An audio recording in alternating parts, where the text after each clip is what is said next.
it's Coach Carrie, and today I want to talk to you about spiders. And for a lot of people, this is not a fun thing to talk about. It's not a fun word even to say. I have a girlfriend, and to me, she is probably the most intelligent, most beautiful person on the face of the universe. And I mean, so smart that if she ever did do a test with Mensa, they would have to change the whole testing policy. But even with her beauty and wisdom, she has a fear of spiders, and this is called arachnophobia. Now, I'm kind of a jokester. I'm the type of person that as a child, I thought it was funny to put plastic snakes and spiders in the laundry basket to make my mom scream bloody murder. Maybe I still sometimes do this because it's funny and everybody needs to get the heart rate up if you don't work out. It's just a great little activity that you can do. No, just kidding, but not really. It's funny, she still screams. But with my girlfriend, she has a true fear against arachnophobia, and it does affect a small population of people.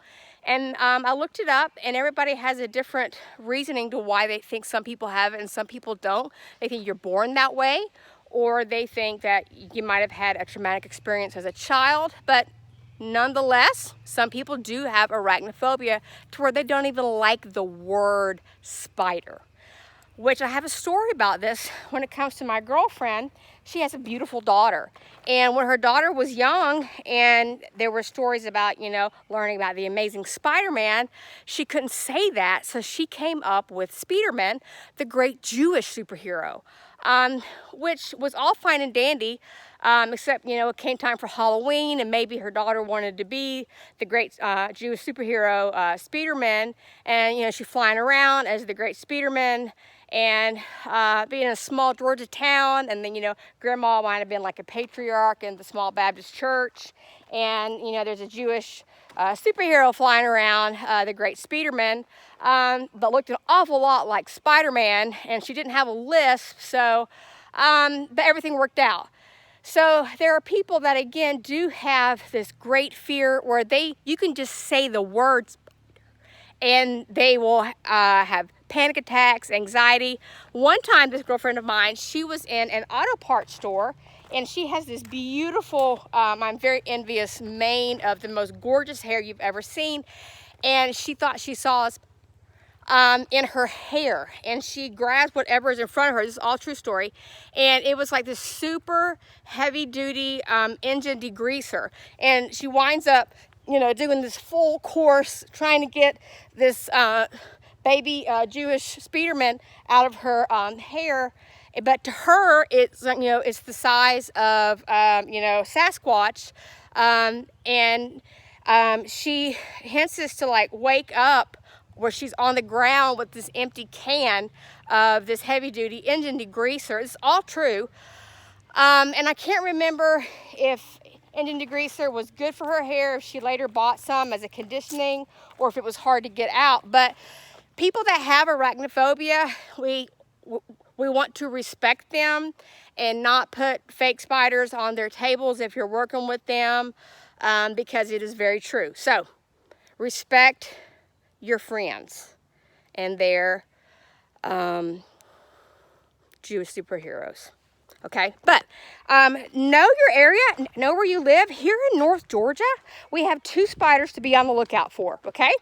Black widow and the brown recluse. Now, these two guys are nighttime spiders, and the black widow, she's fascinating. She's beautiful. She's black, she's shiny. She has one of the most intricate, fascinating constructions of webs that is out there. It's like a 3-layer system. She can catch snakes, even like small animals. But both of these spiders, they like to be in areas where they're not going to be bothered. It's a lot of work to make a web. Imagine if you had to make a new house every day. You wouldn't like to do that. So if you have an area that has a lot of clutter, as far as like a basement or a barn or an old chicken house or an old shed, someplace on your land, if you ever go to clean it up, you need to wear gloves. And you need to be aware of the fact that you may have two of these spiders there, the brown recluse or the black widow. Now, a lot of people have seen this black widow because once her web is made, she likes to hang upside down and she waits for everybody to come and visit. She's hungry. She's done a lot of work. So again, she has this black shiny and then this red hourglass. There's also a brown recluse, and sometimes it is an orange on her belly, and it can sometimes look like dots. So it doesn't always have to be this perfect hourglass. Everybody looks a little bit different. But we don't need to go grabbing a spider and looking at it. With the brown recluse, there was a house that had over 2,000 brown recluses in it, and there were people that lived there for over 6 years, and no one had ever been bitten by a brown recluse. Again, it is a recluse, and a lot of people think that the brown recluse looks like other spiders, and it does. You know, it's a smaller spider, it's kind of brownish, and if you look real close, please don't do this, but if you ever get into bugs one day, it actually has 6 eyeballs instead of 8. So it's kind of a neat spider. But the brown recluse has these short, kind of like chunky teeth, and it's hard to bite through like socks and PJs.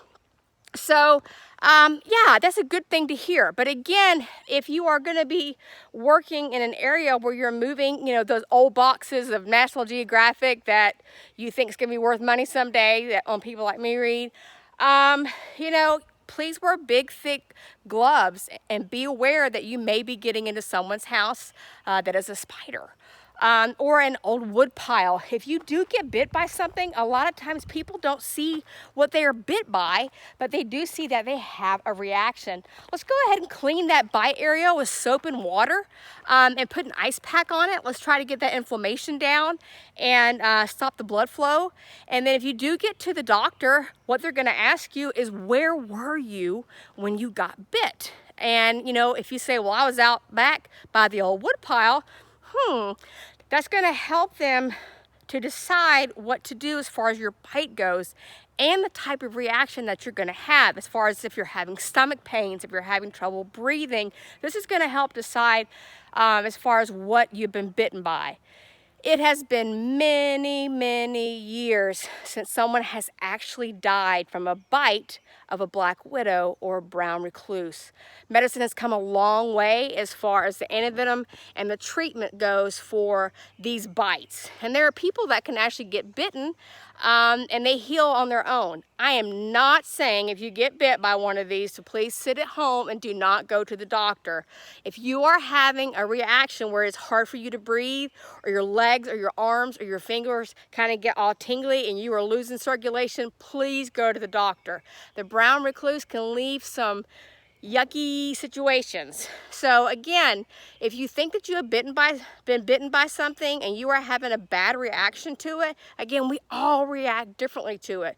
Your body can have a reaction to a house spider and then you start to panic, and it can cause you to hyperventilate, to have a panic attack, and you might need to go get some help, and that's okay. That's why people go to school to become doctors and nurses, to help you. But again, it's good to know the habits and the houses of the things that can hurt you where they live.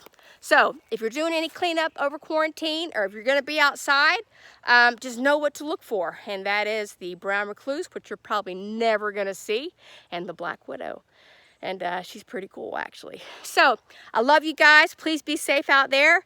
And maybe one day we'll make some videos about the adventures of the great Jewish Spiderman. Love you all. Bye.